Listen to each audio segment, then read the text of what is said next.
ಸ್ಥಳ ಶಿಶುಪಾಲ ಅಂತ ಕೇಳಿದ್ದೆ. ಇವತ್ತು ಬಂದ ವಿಚಾರ ಏನು ಕೇಳಬೇಕು. ಹಾ ನಮಗೊಂದು ಎಂದಿನಂತೆ ಇಂದು ಕೂಡ ಹಾ ಓಲಗ ಚಾವಡಿಯನ್ನು ಸೇದಾಕ್ಷಣವೇ ಹಾ ತಾರಕರು ನುಡಿದಂತಹ ಮಾತು ಹಾ ವಿಶೇಷವಾದ ವಾರ್ತೆ ಇದೆ ಅಂತೆ. ಅದಕ್ಕೆ ನಮ್ಮವನ್ನೆಲ್ಲ ಕರೆಸಿ ಮಾತನಾಡಬೇಕು. ಎಲ್ಲಿ ದಂತವಕ್ರ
ಮತ್ತೇನೂ ಅಲ್ಲ, ಪಾಂಡವರು ತಮ್ಮ ತೀರ್ಥೋಪರಾದಂತಹ ಆ ಪಾಂಡು ಚಕ್ರವರ್ತಿಗೆ ನಳನೌಷಾದಿಗಳ ಸ್ಥಾನಮಾನವನ್ನು ಸ್ವರ್ಗದಲ್ಲಿ ಸಿಗಬೇಕು ಎಂಬ ಕಾರಣಕ್ಕೋಸ್ಕರ ರಾಜಸೂಯಾಂತರವನ್ನು ಕೈಗೊಂಡಿದ್ದಾರೆ.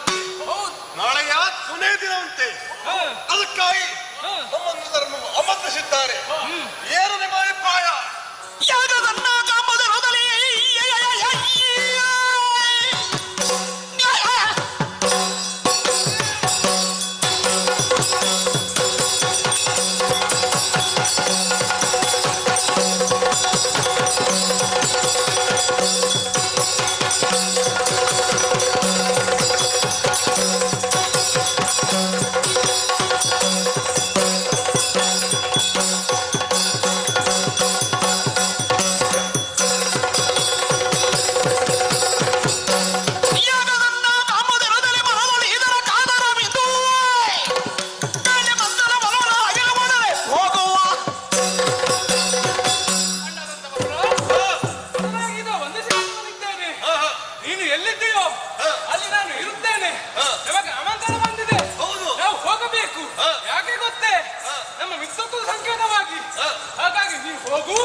ಕರ್ತವ್ಯ. ಹೌದಲ್ಲವೇ? ಮಿತ್ರರು ಹೇಗಿರಬೇಕು ಎಂದು ನಮ್ಮನ್ನು ನೋಡಿ ಕಲಿತುಕೊಳ್ಳಬೇಕು. ಸರಿ.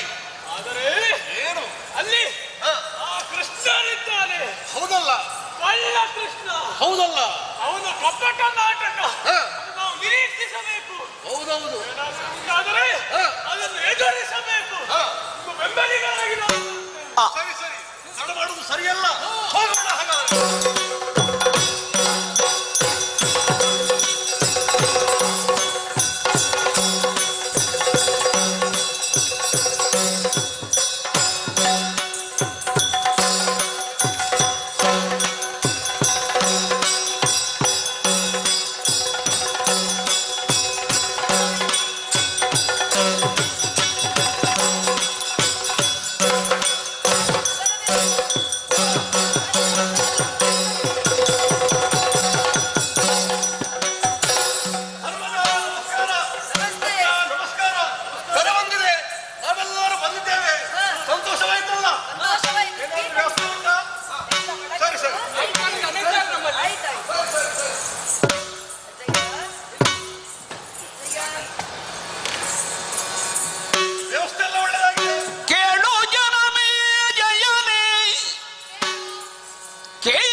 ಬಳಿಕ ವಿಶಾಲ ಮುನಿ ಮಧ್ಯದೋ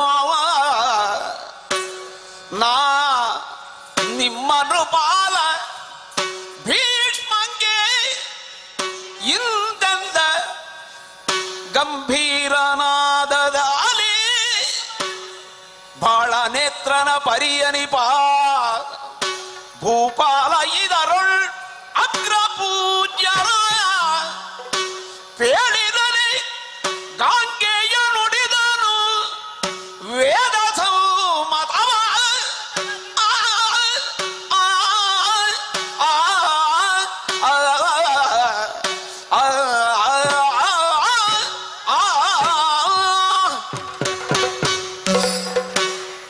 ಅಜ್ಜಯ್ಯ, ನಾರದರ ಸೂಚನೆಯಂತೆ ರಾಜಸೂಯಾಧ್ವರವನ್ನು ಕೈಗೊಂಡೆ. ಕೃಷ್ಣನ ನೇತೃತ್ವದಲ್ಲಿ ಸೌಮ್ಯ ಮಹರ್ಷಿಗಳ ಒಕ್ಕೂಟದಿಂದ ಯಜ್ಞ ದೀಕ್ಷನಾಗಿದ್ದೇನೆ. ಅಜ್ಜಯ್ಯ, ನಮ್ಮ ಕರೆಗೆ ಹೋಗೊಟ್ಟು ಋತಿಜ್ವರು, ವಿದ್ವಾಂಸರು, ಅನೇಕ ಮಂದಿ ಬಂಧು ಮಿತ್ರರು ಬಂದು ಸೇರಿದ್ದಾರೆ. ಈ ಸಮಸ್ಯೆಯಲ್ಲ, ನನಗೊಂದು ಸಮಸ್ಯೆ ಮೂಡಿದೆ. ಇಂದಿನ ದಿನ ಅವಭೃತದ ಪುಣ್ಯ ದಿನ. ಪುರುಷ ವರ್ಗವನ್ನು ಧರಿಸಿ ಸ್ಥಳ ಶುದ್ಧಿಯನ್ನು ಮಾಡಿದ್ದೇವೆ. ಈ ಸಮಸ್ಯೆ ಏನೆಂದರೆ ಪೂಜಾಗ್ರ ಪೀಠಕ್ಕೆ ಸೂಕ್ತ ವ್ಯಕ್ತಿ ಯಾರು ಎಂಬ ಹಾಗೆ. ಆತನು ವ್ಯಕ್ತಿ ಶ್ರೇಷ್ಠ, ಯತು ಶ್ರೇಷ್ಠ, ಬಂಧು ಶ್ರೇಷ್ಠ, ಇಂತಹ ಅನೇಕ ಶ್ರೇಷ್ಠತೆಗಳನ್ನು ಒಳಗೊಂಡವನೇ ಆಗಿರಬೇಕು. ಈ ತುಂಬಿದ ಸಭೆಯಲ್ಲಿ ನಾನು ಯಾರನ್ನಾದರೂ ಸೂಚಿಸಿದೆ ಎಂದಾದರೆ ತಪ್ಪಾದೀತು. ಮುಂದೆ ಧರ್ಮರಾಯನೇ ಧರ್ಮ ತಪ್ಪಿದ ಎಂಬ ಹಾಗೆ ಆದೀತು. ಹಾಗಾಗ ಕೂಡದು. ಇದು ವೇದ ಸಮ್ಮತವೂ ಧರ್ಮ ಸಮ್ಮತವೂ ಆಗಿರಬೇಕು. ಅಜ್ಜಯ್ಯ, ಆದ್ದರಿಂದ ನಿಮ್ಮ ಹತ್ತಿರವೇ ಕೇಳುತ್ತಿದ್ದೇನೆ, ಪೂಜಾಗ್ರ ಪೀಠಕ್ಕೆ ಸೂಕ್ತ ವ್ಯಕ್ತಿ ಯಾರು ತಿಳಿಸಬೇಕು. ಕಂದ ಕೇಳಂ ಬರದೊಳಗಿರುವ ಮರಾರು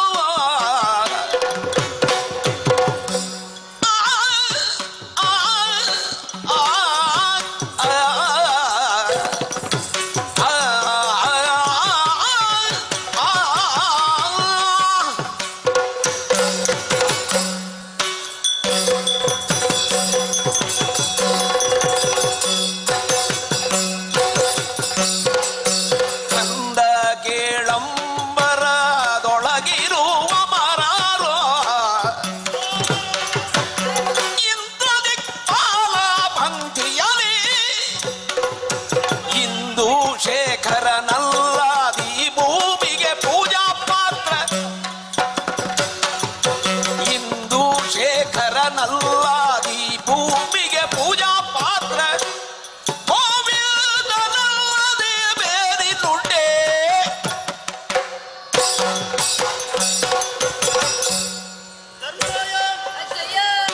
ಬಹಳ ಸೂಕ್ತವಾದ ಪ್ರಶ್ನೆಯನ್ನೇ ಕೇಳಿದ್ದೀಯ. ಧರ್ಮರಾಯನ ನಿರ್ಣಯ ಧರ್ಮ ನಿರ್ಣಯವಾಗಿರಬೇಕು, ಸತ್ಯ ಅಲ್ಲವೇ? ಹಾಗಿದ್ದರೆ ಸುರಲೋಕದಲ್ಲಿ ದೇವತೆಗಳ ಸಭೆಯಲ್ಲಿ ಯಾವತ್ತೂ ಕೂಡ ಅಗ್ರಪೀಠವನ್ನ ಸತ್ಯ. ಅದು ದೇವಲೋಕದಲ್ಲಿ ಆಯಿತು. ಹಾಗಿದ್ದರೆ ಭೂಲೋಕದಲ್ಲಿ ಸರ್ವಶ್ರೇಷ್ಠನೂ ಸರ್ವಭಾಗ್ಯವೂ ಆದಂತವನು ಇನ್ನೊಬ್ಬನ ಚಿಂತೆ ಏಕಯ್ಯ ಭಾರತಯ್ಯ ನಮ್ಮ ಶ್ರೀಕೃಷ್ಣ ಅವನೇ ಯೋಗ್ಯನು. ಎರಡನೆಯ ಮಾತೇ ಇಲ್ಲ. ಹಾಗಾಗಿ ತಮ್ಮ ಸಹದೇವನನ್ನು ಕಳುಹಿಸಿ ಶ್ರೀಕೃಷ್ಣನನ್ನು ಕರೆತಂದು ಪೀಠದಲ್ಲಿ ಕುಳ್ಳಿರಿಸಿ ಅನಿತರಳು ಸಗದೇವ ನವರತ್ನಮಯವಾದ ಸಿಂಹಾಸನವ ಭೂಮಿ ಪರ ಮಧ್ಯದಿ ತಂದಿರಿಸಿ ವಿನಯದಿ ಕೈಗೊಟ್ಟು ಪೀತಾಂಬರನ ದಿವ್ಯಾಸನಕ್ಕೆ ಕುಳ್ಳಿರಿಸಿ ಭಕ್ತಿಯಲಿ ಜಯ ಜಯ ಬೆರುತ ಆರತಿ ಬೆಳಗಿದನು ಗೋವಿಂದ ನಿತ್ಯಾನಂದ ಹರಿ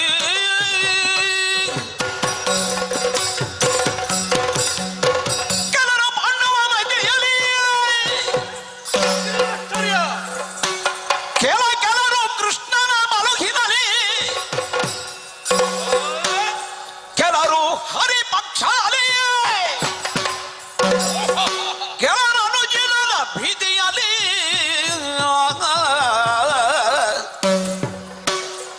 ಕೆಲರಿದ ಬಗೆಗೆದು ಧರಣಿ ವಲಯನಿದ್ದ ಇದರಳು ಖಳ ಶಿರೋಮಣಿ ಶಿಜುಪಾಲ ಮಸಗಿದನು ಅಡಿಗಡಿಗೆ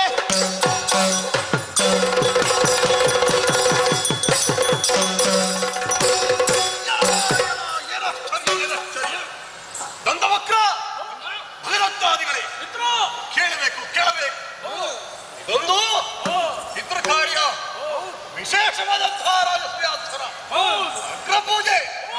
ನಾವೆಲ್ಲ ಇಲ್ಲಿ ಒಳ್ಳೆ ಕೆಲಸ ಆಗುತ್ತದೆ ಅಂತ ನಂಬಿಕೊಂಡು ಬಂದರೆ ಇಲ್ಲಿ ಏನೋ ಒಂದು ರಾಜಕೀಯ ಪಿತೂರಿ ನಡೆಯುತ್ತಾ ಇದೆ. ಏನು ನೋಡುತ್ತಾ ಇದ್ದೇವೆ? ಹೋಗಿ ಈ ಗೋಳನ್ನು ಗೋಲ್ಲ ಕೃಷ್ಣನನ್ನು ಈ ಪೀಠಕ್ಕೆ ಕಳಿಸಿದಿರಲ್ಲ. ಯಾಕೆ ಸಭೆಯೆಲ್ಲ ಮೌನವಾಗಿದೆ? ನೋಡ್ತೇನೆ ಸಭೆಯನ್ನೊಮ್ಮೆ. ಅದೋ ಕಾಣುತ್ತಿರುವ ಎಲ್ಲರೂ ಪಾಂಡವ ಪಕ್ಷಪಾತಿಗಳು. ಅಷ್ಟು ಮಾತ್ರವಲ್ಲ, ಕೆಲವರು ಕೃಷ್ಣನ ಬಲವನ್ನು ನಂಬಿಕೊಂಡು ಅವನಿಗೆ ಹೆದರಿಕೊಂಡು ಇದ್ದಾರೆ. ಕೆಲವರು ಅವನೇ ದೇವಾದಿದೇವ ಶ್ರೀವಾಸುದೇವ ಯಾರು ಎಂಬಂತೆ ಭಜಿಸುತ್ತಾ ಅವನನ್ನೇ ಪೂಜಿಸುತ್ತಾ ಇರುವವರು ಸಂಖ್ಯೆ ಜಾಸ್ತಿ. ಅದರ ಮಧ್ಯದಲ್ಲಿ ಇಂತಹ ಅನ್ಯಾಯ ಆಗಿ ಹೋದರೆ ಯಾರಾದರೂ ಮಾತನಾಡಿಯರೆ? ಇಲ್ಲ. ಆದರೆ ಇಂತಹ ಒಂದು ಅನ್ಯಾಯ ನಮ್ಮ ಕೆಣ್ಣದರಿಗೆ ಆಗಿದೆ ಅಂತಾದರೆ ನೋಡಿಯೂ ಸುಮ್ಮನಿರುವ ಸತ್ಯ ಇಲ್ಲ. ಹಾಗಾಗಿ ಏನು ಮಾಡಬೇಕು? ಈ ತಪ್ಪನ್ನು ಪ್ರಶ್ನಿಸಲೇಬೇಕು. ಯಾರಿಂದ ತೊಡಗಲಿ? ಈಶ್ವರನ್ನು ಕೇಳಲೇ? ಅಲ್ಲ, ಧರ್ಮವನ್ನು ಮಾತನಾಡಿಸಲೇ? ಬೇಡ. ಈ ಕರ್ಮವನ್ನು ಎಸಗಿದ್ದಾರಲ್ಲ ಯಾರು? ಸಹದೇವ. ಕೇಳುತ್ತೇವೆ.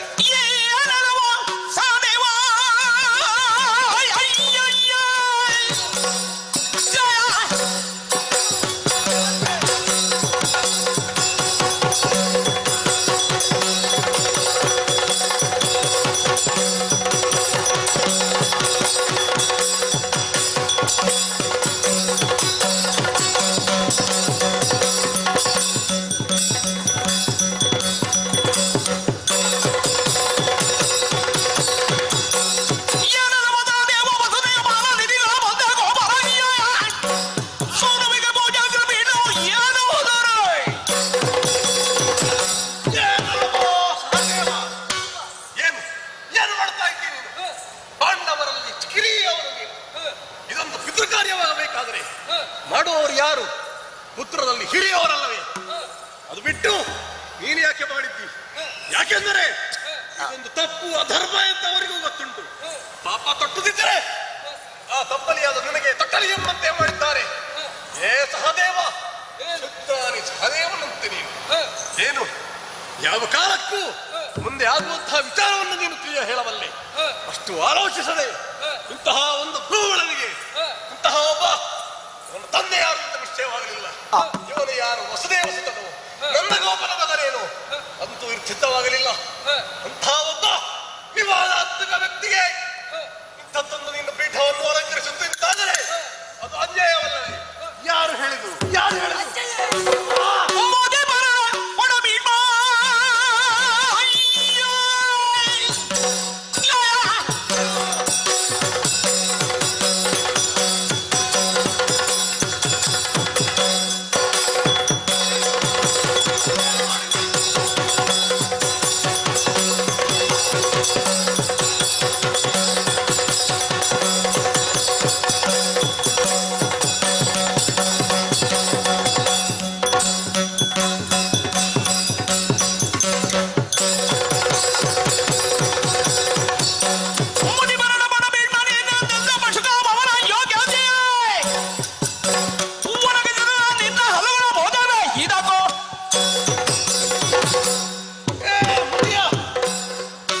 ಕೊಟ್ಟವಂತೆ.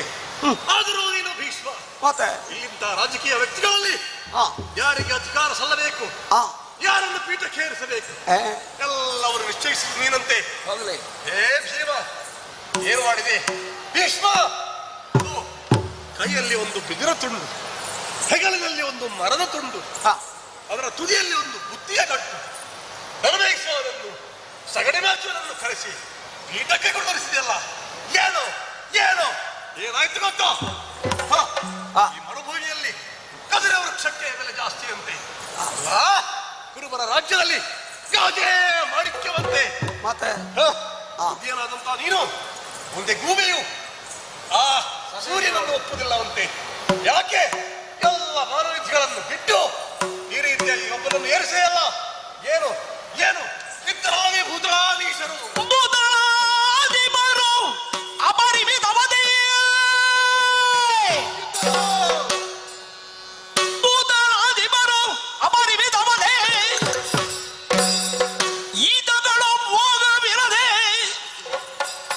ವಿಶ್ವವಿಖ್ಯಾತ ವೇದ ವ್ಯಾಸ ಗುರು ಕೃಪಾರ ನೀನುಳಿದು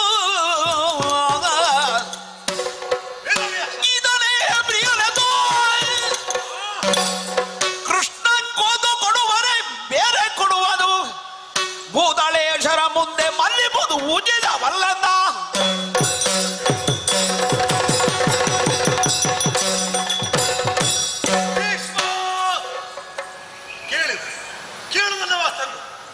ಇಲ್ಲಿದ್ದಂತ ಗುರುಕುಲದ ಮಹನೀಯರಿಸಿಕೊಂಡಂತ ಆ ಮಹನೀಯರಾದಂತಹ ವೇದವ್ಯಾಸರು ಅವರಿಗೆ ಪೂಜೆಯನ್ನು ಸಲ್ಲಿಸಬಹುದಾಗಿತ್ತು. ಗುರು ದ್ರೋಣಾಚಾರ್ಯರಿದ್ದರು, ಉಭಯಕುಲ ಮುನ್ನೋಜರು, ಅವರಿಗೂ ನೀನು ಗೌರವ ಕೊಡಲಿಲ್ಲ. ಬಿಡು. ಹಣೆಯಲ್ಲಿ ಮಣಿ, ಕೊರಳಲ್ಲಿ ಕಂಠಹಾರವನ್ನು ಧರಿಸಿದಂತಹ ಪರಶಿವನ ಅವತಾರ ಇರಿಸಿಕೊಂಡಂತಹ ಅಶ್ವತ್ಥಾಮನಿದ್ದನು. ಅವರನ್ನಾದರೂ ಕರೆಸಿ ಪೂಜೆ ಮಾಡಬಹುದಿತ್ತು. ಕೃಪಾಚಾರ್ಯರಿದ್ದರು, ಎಲ್ಲರನ್ನು ಅಲ್ಲಗಳೆದು ಬಿಟ್ಟು ಇಲ್ಲಿ ಈ ಭೂಮಿಯನ್ನು ಆಳುವವರು ಅನೇಕ ಭೂತಾಧೀಶರಿದ್ದರು. ಅಂಗ ವಂಗ ಕಳಿಂಗ ಕಾಮೋದವೇ ಮೊದಲಾದಂತಹ ಮಾನನಿಧಿಗಳು ನಾವಿದ್ದೇವಲ್ಲವೇ? ಎಲ್ಲರನ್ನು ಬಿಟ್ಟು ಈ ಗೋವಳನಿಗೆ, ಈ ಕಳ್ಳನಿಗೆ, ಮುಳ್ಳನಿಗೆ ನೀವು ಯಾಕೆ ಈ ಸ್ಥಳವನ್ನು ಒಳಗಿಸಿ? ಮತ್ತೆ ಎಲ್ಲ ಇದು ತಪ್ಪಲ್ಲವೇ? ಏನು ಅನುಭವಕ್ಕೆ ಬರದವರನ್ನು ನೀವು ಸನ್ಮಾನ ಮಾಡಿಸುತ್ತೀರಿ ಅಂತಾದ್ರೆ ಆ ಗುರು ಹಿರಿಯರಿಗೆ ಏನು ನೀವು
ಅಯೋಗ್ಯನಿಗೆ ಕಳ್ಳನ ಕುಲಗುರು ಕೃಷ್ಣನಿಗೆ ನಿನ್ನ ಜನ್ಮಕ್ಕೆ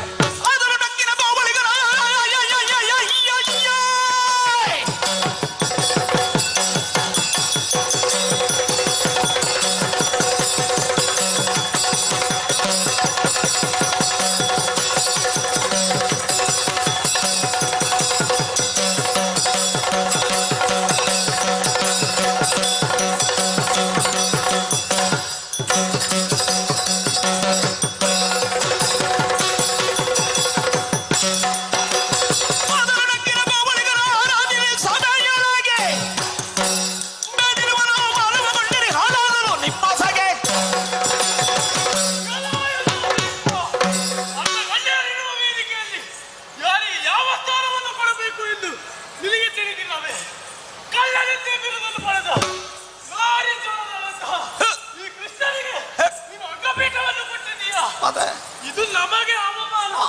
ನಿಮ್ಮ ಜನ್ಮಕ್ಕೆ ಬೆಂಕಿ. ಓಯ್ ಯಾರ ಹತ್ರ ಮಾತಾಡೋದು? ಏನು ಪಾಪ ಹೇಳೋದು ಪ್ರಯೋಜನ ಇಲ್ಲ ಅಂತ ಕಾಣ್ತದೆ. ಏನು ಯಾರೇನು ಉತ್ತರ ಕೊಡ್ತಾ ಇಲ್ಲ. ಕುಳಿತಿದ್ದಾರಲ್ಲ ಕಲ್ಲು ಬಂಡೆ ಅಂತೆ.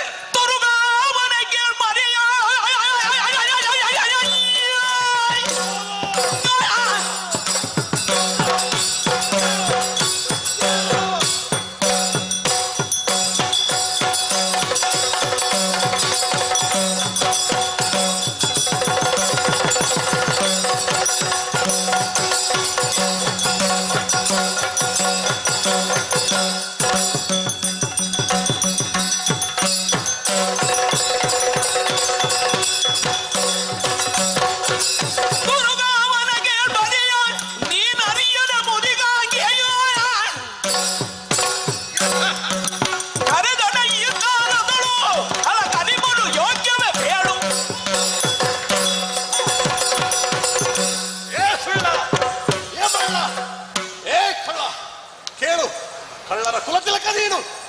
ನಿನಗೊಂದು ಪೀಠವೇ, ನಿನಗೊಂದು ಸನ್ಮಾನವೇ. ಈ ಸ್ಥಾನದಲ್ಲಿ ಕುಳಿತುಕೊಳ್ಳಬೇಕಂದ್ರೆ ನಾನು ಯೋಗ್ಯನಾದ ತಿಳ್ಕೊಳ್ಳಬೇಕಲ್ಲವೇ? ನಿನಗಾದರೂ ಮರ್ಯಾದಿಲ್ಲವೇ? ನೀನು ಯಾರು? ಯದುಕುಲಕ್ಕೆ ಒಂದು ಶಾಪವಿದೆ. ಏತಿಯಿಂದ ರಾಜ್ಯಭಾರ ಸಲ್ಲದು.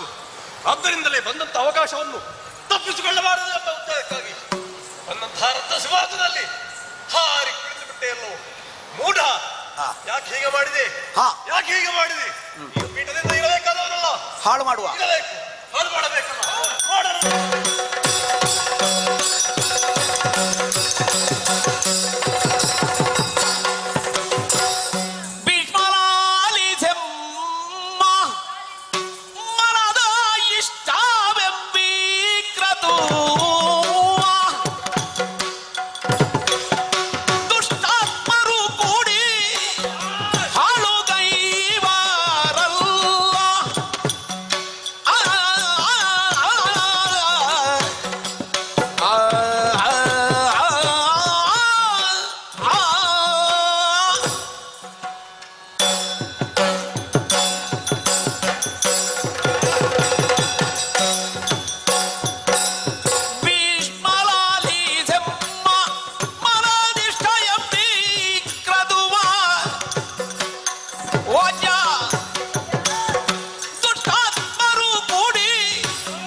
ಪರಮಾತ್ಮ ಕೃಷ್ಣನನ್ನು ನಿಂದಿಸಿದರು.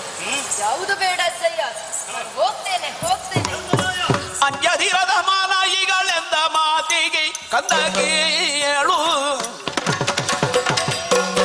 ಹುಲು ಜಂಡರೊತ್ತಗೆ ನೀನು ಮರುಗದಿ ಮನವಾನು ಕಂದ ಕೇಳು.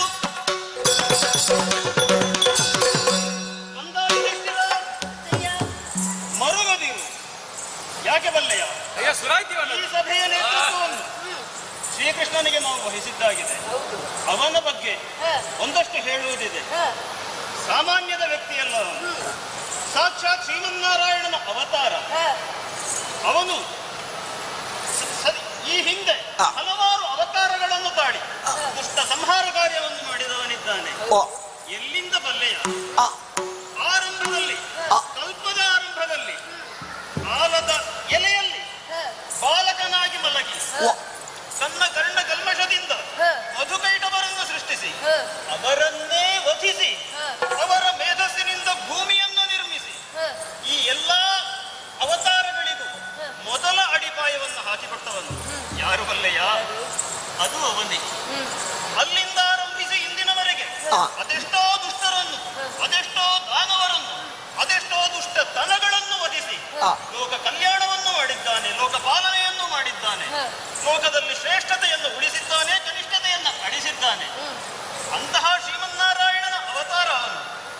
ನಾನು ಈ ಸಭೆಯ ನೇತೃತ್ವವನ್ನು ತೆಕ್ಕೊಂಡಾಗಿದೆ. ಇನ್ನು ಈ ಅವತಾರ ಎಷ್ಟನೆಯದ್ದು ಬಲ್ಲೆಯ? 8ನೆಯದ್ದು. ಹೇಗಾಯಿತು ಈ ಅವತಾರ? ದೇವಕಿ ಸುಧನಾಗಿ ಬಾಲ ಕೇಳಿಯೋಳಿಯುವುದು ಅಸುರಾವು ಬಳಿಗಳ ತರಿದು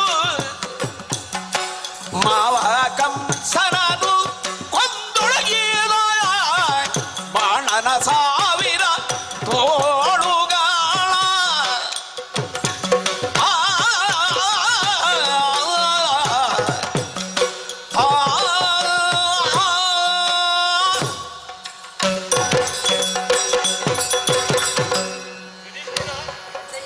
ಈ ಹಿಂದೆ ಎಷ್ಟೋ ಅವತಾರಗಳನ್ನು ತಾಳಿದ್ದಾನೆ. ಈ ಅವತಾರದಲ್ಲಿ ಇನ್ನೊಂದು ಶ್ರೇಷ್ಠತೆ ಇದೆ. ಭೂಮಿಯಲ್ಲಿ ವಸುದೇವ ದೇವಕಿಯರ ಪುತ್ರನಾಗಿ ಜನಿಸಿದ, ಸೋದರ ಮಾವನಾದಂತಹ ಕಂಸನನ್ನು ವಧಿಸಿದ. ಅಲ್ಲಿಂದ ಆರಂಭಿಸಿ ಈ ಒಂದೇ ಅವತಾರದಲ್ಲಿ ಅದೆಷ್ಟೋ ದುಷ್ಟ ರಕ್ಕಸರನ್ನು ವಧಿಸಿದ್ದಾನೆ. ಹಾಗಾಗಿ ಈ ಸಭೆಯ ಬಗ್ಗೆ ಜವಾಬ್ದಾರಿಯ ಕುರಿತಾಗಿ ನೀನು ಏನೂ ಚಿಂತಿಸಬೇಕಾಗುವುದಿಲ್ಲ. ಅವನಿದ್ದ ಏ ಬಂಡ ಮುದಿ ಬರಡ ಎಲಬೇಕ ಬಂಡ ಮುದಿ ಬರಡ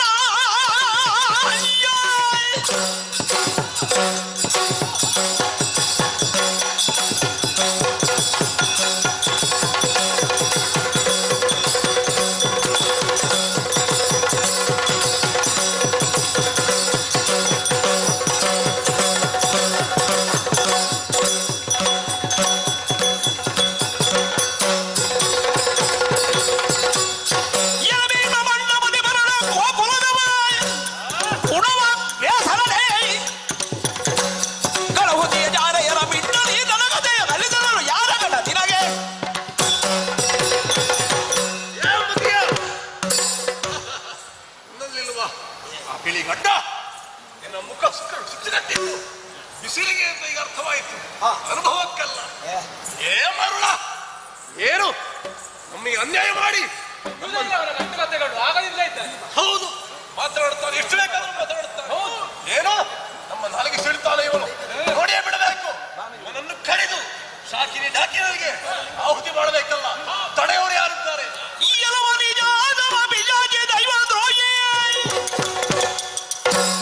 ಸೀಣೆ ಹಣದೆಲೆಯನ್ನ ನಾಲಗೆಯ ಕುನ್ನಿಗಾಳಿರ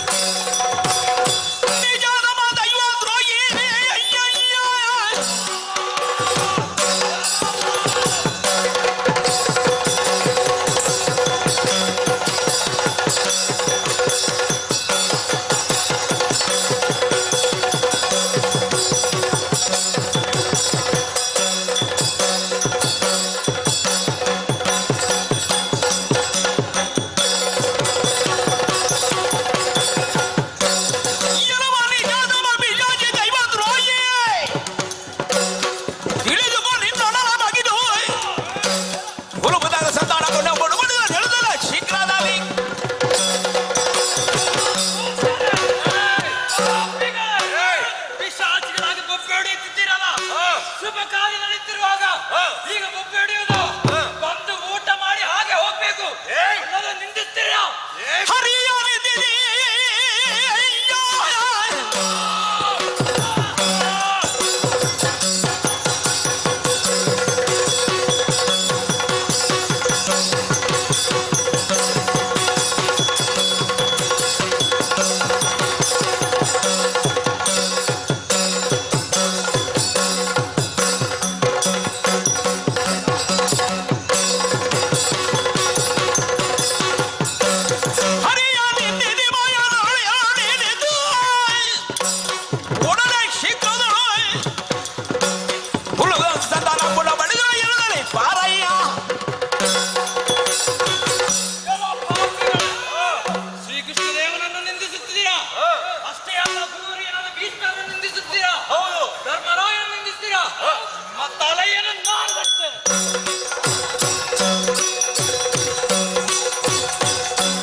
ಮರುಭವದೊಳಗುವುದು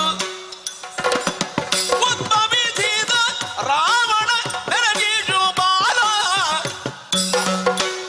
ಅವತರಿಸಿ ಬಾಳದಿ ನೇತ್ರಗಳಾಗು ಇವನು ಚತು ಕುಜದಿ ಪುಟ್ಟುತ್ತ ಕೂಗೆ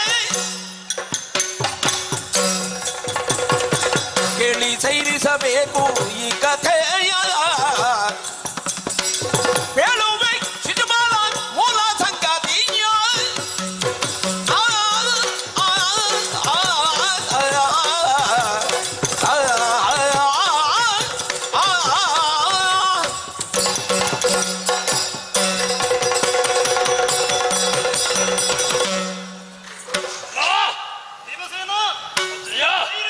ಸೈರಿಸಬೇಕು.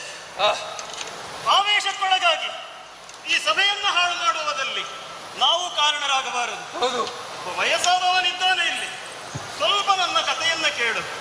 ವಯಸ್ಸಾದವರ ಮಾತು ಯಾವಾಗಲೂ ಕಥೆಯ ಹಾಗೆ ಇರುತ್ತದೆ, ಕೇಳಬೇಕು. ಹಾಗಾಗಿ ಈಗ ಒಂದು ಕಥೆಯನ್ನೇ ಹೇಳುವವನಿದ್ದೇನೆ. ಪುನಃ ಇವನ ಕಥೆ ಸ್ವಲ್ಪ ಹೊತ್ತು ಕೇಳಬೇಕು. ಚೆನ್ನ ಕಥೆ ಕೇಳಿ.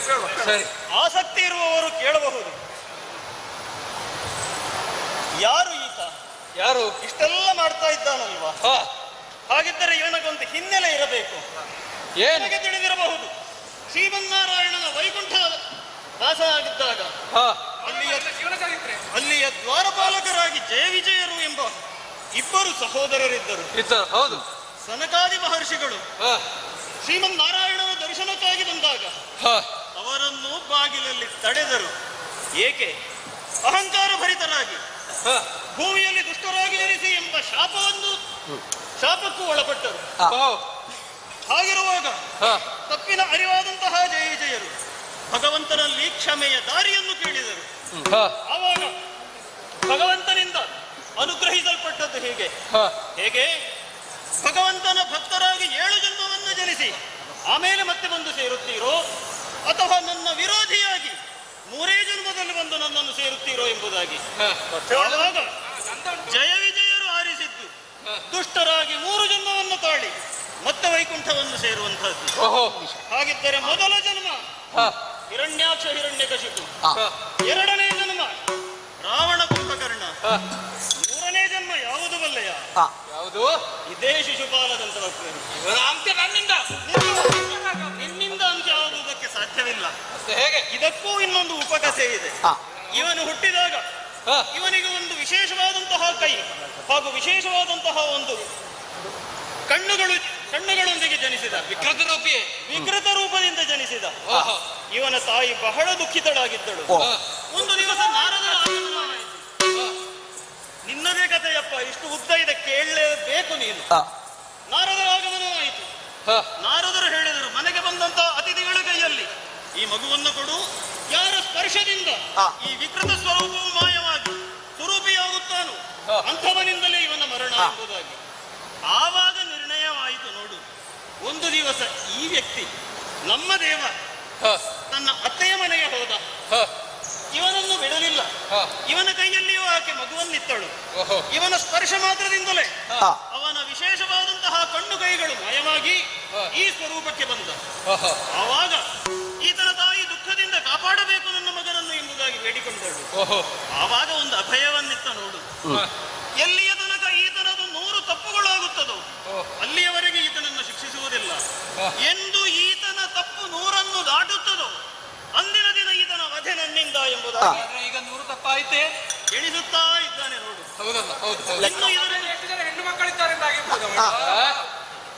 ಅದು ಇದು ಒಂದು ಸೇರಿರಬಹುದು. ಈ ಮಾತು ಕೂಡ ಅದಕ್ಕೆ ಸೇರಿರಬಹುದು. ನಮಗೇಕೆ ಆ ಲೆಕ್ಕ? ನಮಗೇನು ಕೆಲಸ? ನಮಗಿನ್ನೇನು ಕೆಲಸ? ನಮ್ಮ ಕೆಲಸ ಒಳಗೆ ಇದೆ. ರಾತ್ರಿಯ ಭಾಷೆ ಹೌದಲ್ವಾ? ಸರಿ, ಅತ್ತ ತರಲು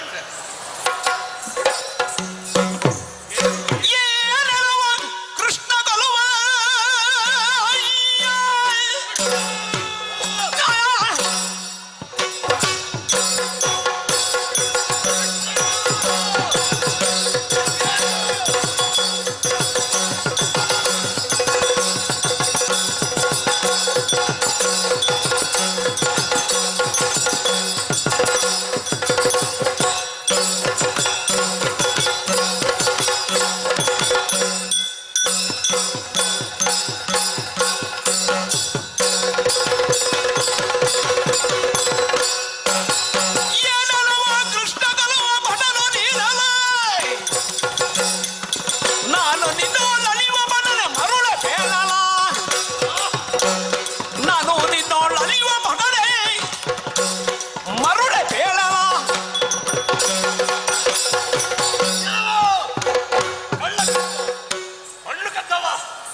ಸಾಕು ಮಾಡು.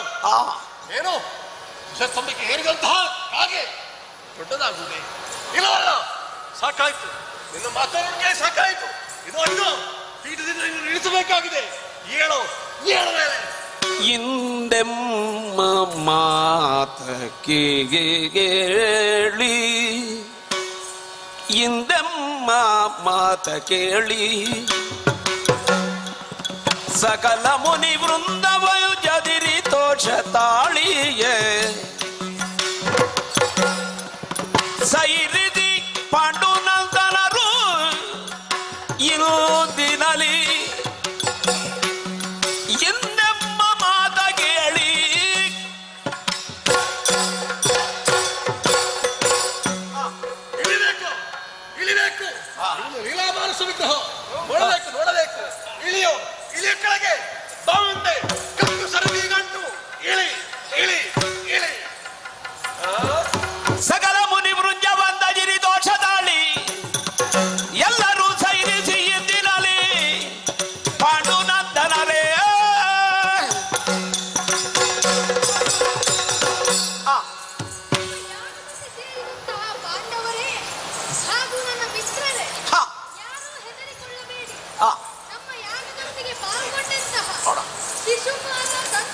ಏಯ್ ಬಾ ಮುಂದೆ. ಆ ಕೃಷ್ಣ ಹೇಳು, ಮೇಲೆ ಪೀಠದಿಂದ ಹೇಳು. ಯಾರು ವಿಘ್ನವನ್ನು ಮಾಡಿದ್ದಾರೆ? ಎಂತ ಹೇಳ್ತಿದ್ದಾನೆ? ಹೇಳು, ಕೂಡಿತಲ್ಲಿಂದ ಹೇಳು. ಗೊತ್ತು. ನಾನು ನಿಮ್ಮನ್ನು ರಕ್ಷಿಸುತ್ತೇನೆ. ಹಾ ಏನು? ಹಾಗಾಗಿ ಹೆದರಬೇಡಿ.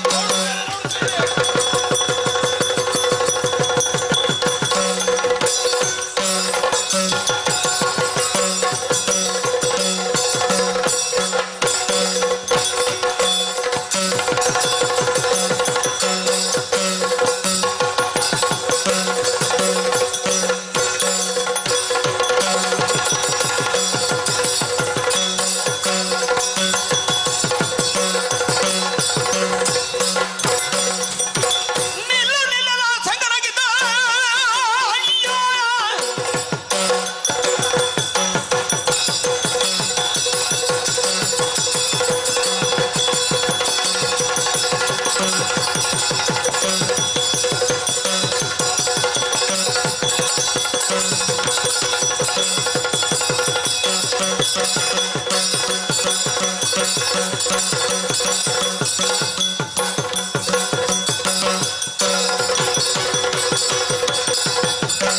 ನಿಲ್ಲದ ಗೋವಳ ಕೃಷ್ಣ ಮೆಲ್ಲನೆಂದು ಮೊಹಮ್ಮದ್ ನಿಯಮನ ಕಳೆಯಲ ನನ್ನ ತಂದೆಯವರಾದಂಥ ನರಕಾಸುರನನ್ನು ಕೊಂದವ ನೀನು. ಹಾ? ಆ ಸೇಡನ್ನು ತೀರಿಸುವುದಕ್ಕಾಗಿ ಬಂದಿದ್ದೇನೆ. ಓಹೋ, ನಿನ್ನನ್ನು ಕೊಂದು ತಂದೆಯವರ ಆತ್ಮಕ್ಕೆ ಶಾಂತಿಯನ್ನು ಕೊಡುತ್ತೇನೆ. ಹೌದಾ?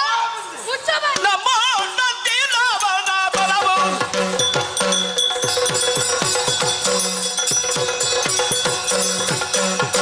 ಹೈ ತಗಿನ ದಿನ ದಿಂ ತಗಿನ ದಿನ ತೋಂ ತಗಿನ ದಿನ ದಿಂ ತತ್ತ ದಿನ ದಿಂ ದಿನ ನಗ ದಿನ ದಿಂ ದಿನ ನಗ ದಿನ ಥಯ್ಯ ಥಯ್ಯದ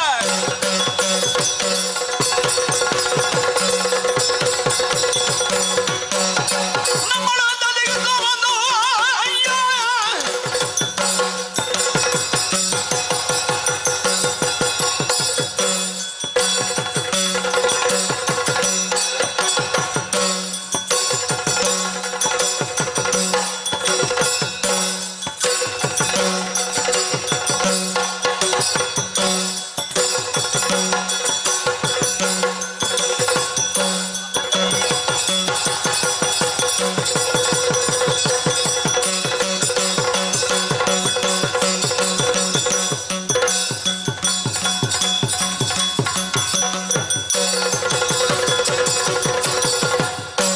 ಎದಲ್ಗ ನಗುನಗುದ ನವಿದರ ಬಾಬುಗುರಿದ ಮಂದಬದಿಯ ಕಲದಾರದ ಒಳರೆ ಎಸೆಯಲು ನನ್ನನ್ನು ಪ್ರಶ್ನಿಸುತ್ತಾ ಇದ್ದೀಯಲ್ಲ? ಅಷ್ಟೊತ್ತು ನೀನು ಯಾರಂತ ಆಗ್ಬೇಕಲ್ಲ? ವಿನಾಶಕಾಲೇ ವಿಪರೀತ ಬುದ್ಧಿ ಎಂಬ ಹಾಗೆ ನಿನ್ನನ್ನು ಯಮಪುರಕ್ಕೆ ಅಟ್ಟುವುದಕ್ಕಾಗಿ ಚಕ್ರವನ್ನು ಎತ್ತಿ ಹಿಡಿದವನಿದ್ದೇನೆ. ಅವರಿಗೆ ಇದನ್ನ ಬಿಟ್ಟಾದರಳ ಅಯ್ಯೋ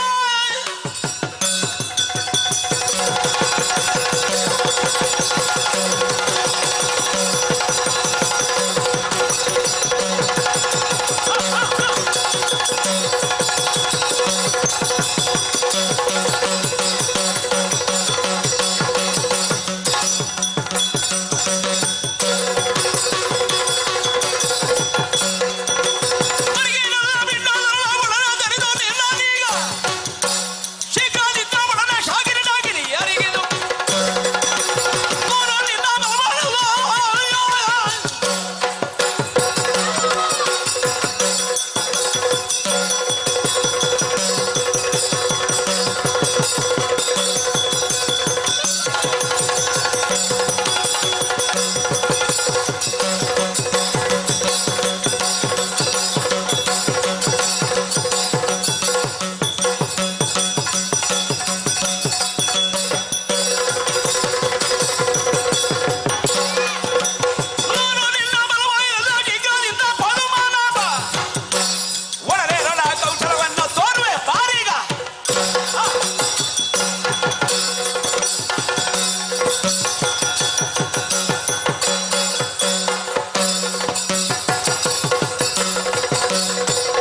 ಬಿಟ್ಟೆ.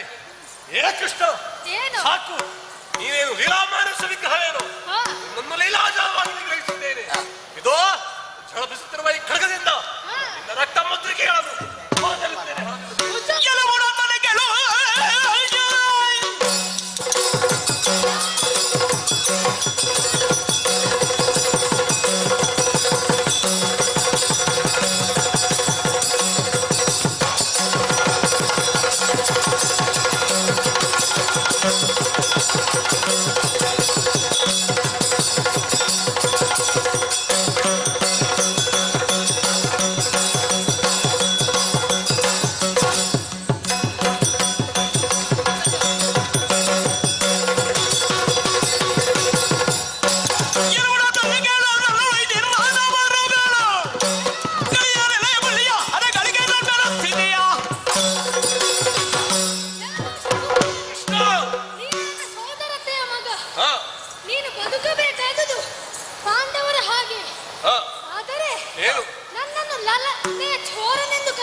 ಹೌದಲ್ಲ?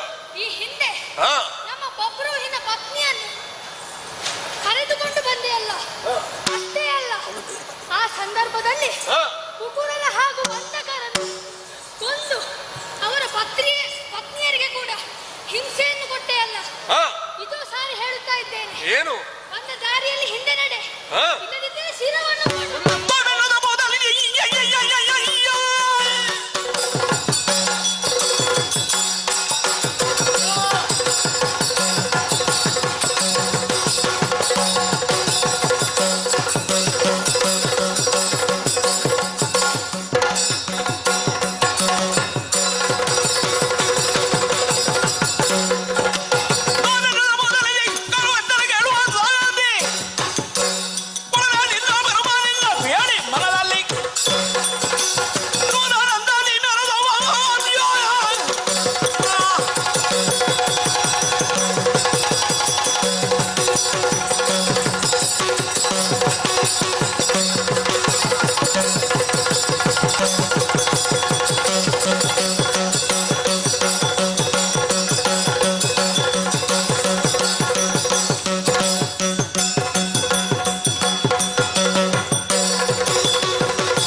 ಅಖಿಲ ಪೂರ್ಣಾಗುದಿಯ ಎಸಗಿಯೇ ಪಾರಾಯಣದ ನಿಗಮ ಶ್ರುತಿಗಳ ಆಗಮ ಶ್ರುತಿಗಳ ಪರಿಮಳ ಅದು ಶಾವಳಿಯ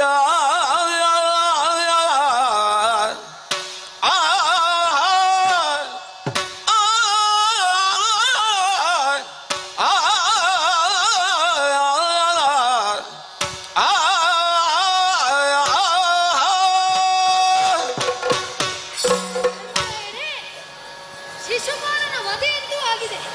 ಆತನ ದೇಹದಿಂದ ದಿವ್ಯ ಜ್ಯೋತಿಯೊಂದು ಹೊರಗೆ ಬಂದು ನನ್ನ ಪಾದಗಳಿಗೆರಡಿಗೆ ಅಂತರ್ದಹನವಾಯಿತಲ್ಲ. ಲೋಕ ಸಮಸ್ತ ಸುಖಿನೋ ಭವಂತು ಎಂಬ ಹಾಗೆ ಈ ಪ್ರಸಂಗವ